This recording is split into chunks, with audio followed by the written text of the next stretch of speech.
falar um pouco aqui sobre a leitura de Ilha Panorama do Suehiro Maru.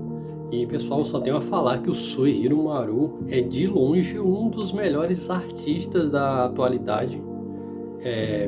Essa arte aqui tá um primor até agora do que eu peguei do Suehiro Maru, pelo menos na questão da arte, pelo menos o tratamento que a Pipoca Nankin deu a esse mangá aqui é incrível, pessoal. Conforme eu falei no último vídeo, o Suehiro Maru ele tem um traço muito limpo e é de uma forma descomunal, porque o traço dele é muito bonito. Ele é um traço que lembra muito ali os anos de 1930, 1940. E assim como os traços do Taniguchi, ele é muito limpo. Até acho engraçado porque as gramas que o Suehiro Maru desenha é muito bonita, muito detalhado. Os personagens, pessoal, nesse mangá são incrivelmente lindos. Essa personagem aqui, a Shioko, olha esse traço, pessoal. É extremamente limpo. E o Suehiro Maru, ele tem essa mania de desenhar os personagens com um olhar um pouco vago, o que acaba sendo um pouco mórbido e deixa a obra mais interessante, porque as obras dele são geralmente assim meio estranhas, né? Tem um clima meio pesado. Mas enfim, um mangá incrível, não só a arte, mas como a história desse mangá. Ele é baseado em um conto do Edogawa Rampo, que é um escritor japonês, né, que se inspirava muito no Edgar Allan Poe. Inclusive a pronúncia, né, Edogawa Rampo é a pronúncia japonesa de Edgar Allan Poe. Se você falar rápido vai até aparecer Edogawa Rampo, Edgar Allan Poe. É um conto dele sobre esse mesmíssimo tema, que é um cara chamado Hitomi, que ele era muito parecido com um rapaz ali que estudava com ele chamado Genzaburo. Eles eram praticamente gêmeos, apesar de não serem irmãos, e chega um certo ponto da história, não é spoiler, essa é a premissa da história, pessoal. O Genzaburo, ele falece e o Hitomi, que é um escritor, ele inclusive tem um conto, né, que fala sobre uma ilha estranha. Ele pensa de por que não se aproveitar dessa situação e tomar o lugar do amigo dele, que ele diz que é um empresário bem sucedido a essa altura do campeonato. Então ele vai até o local onde o rapaz estava enterrado. Nesse local aqui nessa cidade, os japoneses não tinham o costume de cremar, eles enterravam. Então ele vai até o local, escava, retira o corpo do Genzaburo e some com esse corpo. Aí nesses pormenores ele tem que substituir ali um dente natural por um dente implantado, porque o Genzaburo tinha dente implantado, etc. Algumas partes desse mangá ele vai necessitar que vocês retirem uma suspensão da descrença. Na verdade, vocês têm uma suspensão da descrença muito alta. O que é isso? Que você vai ter que desconsiderar alguns acontecimentos. Por exemplo, ele ser exatamente idêntico a um colega de infância. Você tem realmente que acreditar nesse fato, porque senão a história não funciona. A gente sabe que na realidade seria muito difícil disso. Mas como a história ela é muito bem escrita, a narrativa ela não carece de que você se preocupe tanto com isso, porque ela é muito bem detalhada.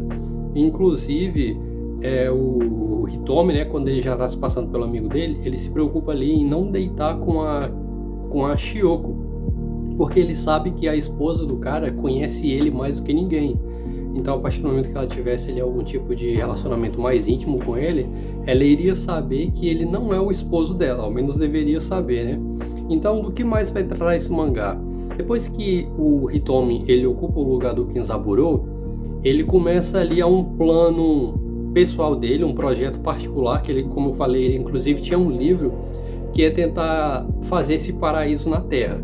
Então, para isso, ele começa a contratar pessoas que trabalham em circo, e ele coloca num cartaz, né, pessoas bonitas que trabalham em circo, que façam malabarismo e etc. Porque ele está tentando fazer ali um paraíso meio tropical. É uma coisa meio Midsommar, para quem já assistiu. É um tipo de horror que ele incomoda um pouco por ser no dia claro. Não é um mangá que vai utilizar do escuro, da noite, para pregar susto e para esse tipo de coisa. Então ele é um pouco assustador por ser de dia. Ele se passa ali em uma ilha tropical, ele gasta milhões de ienes para construir essa ilha, mas ele coloca lá tigre, ele coloca lagarto, ele coloca artistas de circo, ele faz, pessoal, um túnel incrivelmente grande por debaixo do mar, como se fosse um grande aquário. e é muito bonito.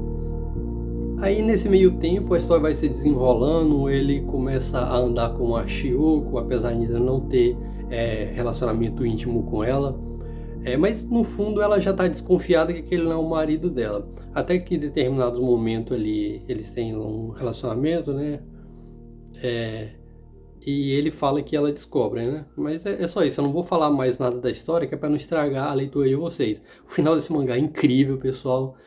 Ele, talvez para quem se incomode com o final não é um aberto, mas não é um final que acompanha o ritmo da história. Ele é meio uma quebra de expectativa, mas é uma quebra muito incrível, uma muito boa mesmo. Eu gostei. A primeira vez que eu li, eu não achei lá essas coisas, mas depois que eu revi a história, eu achei muito bom o final. Eu não vou falar logicamente, mas como eu tô falando, a premissa do mangá é esse, mas o interessante é a forma que ele vai sendo desenvolvido e a escrita do Suehiro Maruo. E eu já falei e repito, é um dos melhores artistas que eu já vi, pessoal, no quesito arte. Em mangaka também vai entrar em um dos meus preferidos, porque eu gosto de terror, né? Eu gosto de suspense, eu gosto desse tipo de história. Vale lembrar que esse é um mangá mais 18, ele não é um mangá para qualquer um. É um mangá que tem... O Suehiro Maruo, ele é conhecido por fazer muitas coisas envolvendo sangue, envolvendo morbidez e envolvendo os assuntos mais 18, que é que vocês me entendem. Apesar de não ser o centro da história, ela faz parte da história, mas não é o intuito do autor. Mas enfim, é um mangá incrível. Acredito que o livro deve ser bom também, mas ainda não tem no Brasil. Eu espero que vocês gostem. Eu vou mostrar um pouquinho da edição e parabenizar também a Pipoca e Nanquim, porque essa edição aqui tá incrível. É um mangá com sobrecapa, papel pólen. Ela tem aqui Pantone dourado, né, que é uma paleta de cor específico. Então preto e dourado fica muito bonito. Vocês podem ver aqui o Hitomi, a Shiyoko e aqui um dos personagens do circo esquisito dele. Aqui vai mostrando um pouco da arte, na verdade, do que ele pretendia para a Ilha Panorama, né, que é a ilha que ele faz, que são animais aí tropicais, algumas pessoas que ele contratam para trabalhar nessa ilha, para formar aqui aquele lugar esquisito. É um lugar que ocorre de tudo, tem de tudo rolando ao mesmo tempo, mas é algo bizarro. O que ele chama de paraíso, na verdade, eu chamo de um inferno em terra, porque tem tudo que vocês pensarem. Eu não vou nem falar porque é um pouco pesado. Vou tirar aqui a sobrecapa para vocês verem. A parte interna é bem parecida. Eu não vou mostrar o outro lado, porque o outro lado é um pouquinho mais pesado, mas eu já mostrei um pouquinho da arte para vocês. E tem mais algumas páginas aqui, que mostrando o papel, mostrando o traço do Maruo. Vou mostrar uma cena aqui, olha isso, pessoal, a grama que o Suehiro Maruo desenha. Esse é o Genzaburo, já desfalecido. Eu vou mostrar aqui a parte de trás, que os animais exóticos que ele sempre tentava colocar ali na ilha. Mas enfim, mangazão. Eu recomendo para quem gosta do estilo. Como eu falei, não é um mangá para menores de 18, mas é um mangá interessante. Aproveitar para mostrar para vocês aqui outras coisas que eu tenho do Suehiro Maruo na coleção. Eu tenho aqui Paraíso, os Sorrisos do Vampiro, publicado pela Conrad. E a Conrad já era muito à frente do tempo em publicar esse tipo de mangás aqui no Brasil. E mais uma vez que um mangá pesado, é difícil até de abrir aqui. Em papel offset. Eroguro. Só pelo nome, não precisa nem falar mais nada. E tem aqui a edição do Vampiro Kiri que eu fiz. Inclusive tem vídeo no canal para quem quiser dar uma olhada. Logicamente a qualidade da arte não tá lá essas coisas por ser scan.